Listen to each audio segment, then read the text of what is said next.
नमस्कार, मैं हूं मनोज बनू। आप देख रहे हैं इंडिया न्यूज़ का डिजिटल प्लेटफॉर्म। बात डिजिटल अरेस्ट की।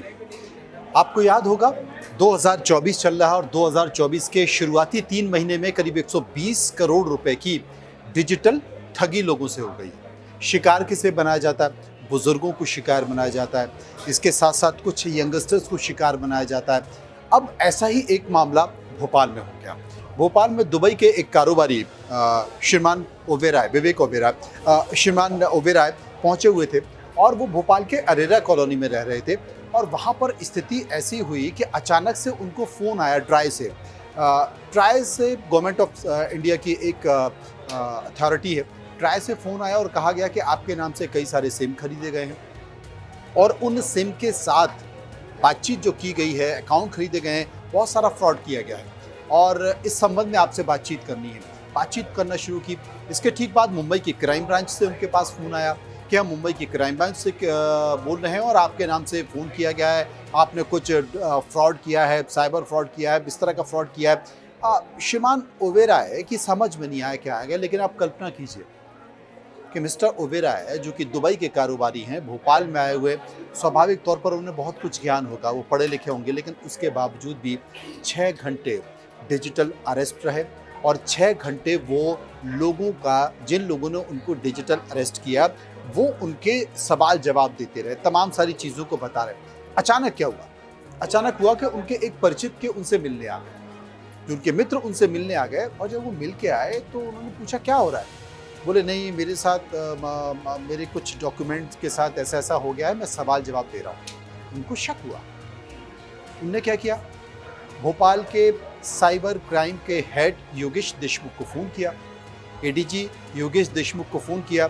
योगेश देशमुख ने तत्काल साइबर की टीम भेजी उनके घर और वहाँ जब टीम पहुँची तो उस वक्त लाइव डिजिटल अरेस्ट थे। वो सवाल जवाब कर रहे थे। साइबर टीम ने तत्काल कार्रवाई की और वो डिजिटल अरेस्ट करने से बच गए। लेकिन जब असली पुलिस पहुंची तो जो नकली पुलिस थी, जो उनको लैपटॉप पर और फ़ोन पर वीडियो कॉल पर सवाल जवाब कर रही थी, आप यकीन मानिए कि किस तरीके से ये लोग आत्ममुग्ध करते हैं या किस तरीके से हिप्नोटाइज करते हैं। आपको डर का इतना वातावरण बता देते हैं कि मिस्टर ओबेरॉय भोपाल की साइबर असली पुलिस पर यकीन ही नहीं कर रहे थे कि ये असली पुलिस है। मैं आज मध्य प्रदेश पुलिस और उनका फास्ट एग्जीक्यूशन और उनकी जो नॉलेज है उसके बारे में अपना एक पर्सनल एपिसोड बताना चाहता हूँ। आज दोपहर को करीब 1:30 बजे मेरे को फ़ोन आया, टेलीकॉम रेगुलेटरी अथॉरिटी से बोल रहे हैं कि आपका आधार कार्ड यूज़ करके किसी ने एक फ्रॉड आपका सिम लिया है। फिर इतने वो बदमाश, उन्होंने मेरे को डायरेक्ट कर दिया कि जी मुंबई साइबर पुलिस में आप कंप्लेंट करिए। बाद में उन्होंने मेरे को साइबर अरेस्ट का डरा दिया। आप समझते हैं जब आदमी डर जाता है इस बात के लिए। उन्होंने मेरी सारी इन्फॉर्मेशन गैदर करने की कोशिश की, पर मेरे को बोलना पड़ेगा, मैंने एमपी की साइबर क्राइम डिपार्टमेंट को कांटेक्ट किया।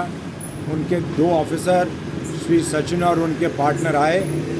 एक फ़ोन कॉल में वो सारे फ्रॉडस्टर भाग गए। मेरा कोई पैसे का नुकसान नहीं हुआ, कोई फैमिली को नुकसान नहीं हुआ। मैं आज बोलना चाहता हूँ, प्रधानमंत्री जी ने बोला है कि साइबर क्राइम से बच के रहें, लेकिन एमपी पुलिस का cyber crime department was most efficient, most accurate, and really thankful to the 2 young men and their officers for helping us. Thank you जी, जय हिंद। आइडेंटिटी कार्ड दिखाया गया, उनको सच्चाई बताई गई कि हम इस भोपाल से आए हैं, साइबर क्राइम हम डील करते हैं। बड़ी मुश्किल में जाकर उनको यकीन हुआ और उसके बाद उनको जो लाइव डिजिटल अरेस्ट किया हुआ था उससे उनको लाइव छुड़ाया गया। भोपाल पुलिस की एक सफलता। लेकिन इन सब के बीच देश के प्रधानमंत्री भी कह चुके हैं कि डिजिटल अरेस्ट कुछ होता ही नहीं है। लोगों को धैर्य से काम करना चाहिए, सोचना चाहिए। केंद्र की कई सारी एजेंसियां और राज्यों की कई सारी साइबर पुलिस ये कह चुकी है कि कोई भी पुलिस एजेंसी व्हाट्सएप कॉल पर या आपके लैपटॉप पर लाइव पूछताछ नहीं करती। कि कोई व्यक्ति अपने थाने में, उसने आसपास का माहौल बना रखा है, वो बैठा हुआ, उसके स्टार लगे हुए, पुलिस की वर्दी है, वो थाने जैसा वातावरण आपको दिखाई दे रहा है और वो आपसे सवाल जवाब कर रहा है। मत करिए। कोई भी पुलिस वाला अगर आपसे वो कहता है कि मैं इस थाने से बोल रहा हूँ, मैं इस ब्रांच से बोल रहा हूँ, चाहे वहाँ थाने का माहौल दिखाई दे, वो पुलिस की वर्दी पहना हो, आप फ़ोन काटिए सबसे पहले, और फ़ोन काट कर आप इंटरनेट पर ढूंढिए, पता कीजिए अपने संबंधित व्यक्ति को जिसको पुलिस में जानते हो, पता कीजिए कि फ़लाँ थाने से ऐसा आया क्या। मैं आपको बता रहा हूँ, कभी भी कोई एजेंसी व्हाट्सएप पर या लाइव आपसे सवाल जवाब नहीं करती है, और एक के बाद एक नहीं करती है। आपको कोई गुड़गांव से कॉल आ रहा है, गुड़गांव से पूछताछ हो रही है, अचानक से आपको मुंबई क्राइम ब्रांच से फ़ोन आया कि हम भी आपसे पूछताछ करना चाहते हैं। आपको मेंटली हिप्नोटाइज करने की कोशिश की जाती है और उसी में आपके साथ धोखा हो जाता है।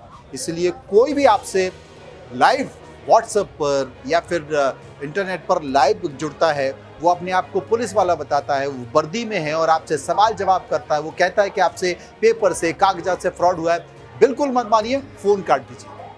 अगर आपके साथ आपने किसी के साथ फ्रॉड किया है तो आपके पास वारंट आएगा, संबंधित थाने का पुलिस अधिकारी आपके पास पहुंचेगा। हिंदुस्तान की किसी भी पुलिस का है, किसी भी पुलिस की प्रक्रिया सुन लीजिए, कोई भी पुलिस का अगर मामला आपके ऊपर है तो हिंदुस्तान के किसी भी राज्य के किसी भी ज़िले की पुलिस की पहली जिम्मेदारी है कि आप जिस इलाके में रहते हैं उस इलाके, उस थाने में, आप जिस इलाके में रहते हैं उस थाने में पहुंचेगा, वहाँ पर वारंट या शिकायत को तामील कराएगा और वहाँ लोकल पुलिस को लेकर वो आपके घर आके आपकी घंटी बजाएगा, ना कि व्हाट्सएप पर और लाइव आपसे सवाल जवाब करेगा और कहेगा कि आपने फ्रॉड कर दिया।